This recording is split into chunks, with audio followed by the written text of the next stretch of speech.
বাংলা সাহিত্যের আধুনিক যুগ থেকে। প্রশ্ন ১, বাংলা সাহিত্যে পঞ্চপাণ্ডব কাকে বলে? উত্তর বি, ৫ জন কবিকে। প্রশ্ন ২, কোন কবি পঞ্চপাণ্ডবদের একজন? উত্তর বি, বুদ্ধদেব বসু।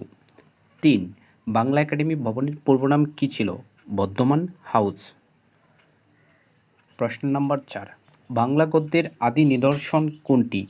উত্তর কোচবিহার রাজ্যের লেখা চিঠি। প্রশ্ন নম্বর ৫, বাঙালির লেখা প্রথম মুদ্রিত গ্রন্থ ব্রাহ্মণ রোমান ক্যাথলিক সংবাদ এর রচয়িতা কে? উত্তর সি, দোম অ্যান্তোনিও দু রোজারিও। নাম্বার 6, বাংলা কথ্য ভাষার আদি গ্রন্থ কোনটি?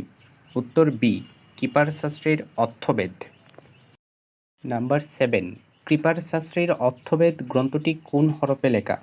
উত্তর সি, রোমান হরফে।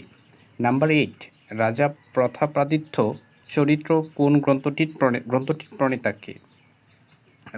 রাম বসু। নাম্বার 9, কথোপকথন গ্রন্থটি কার রচনা? উত্তর উইলিয়াম ক্যারি।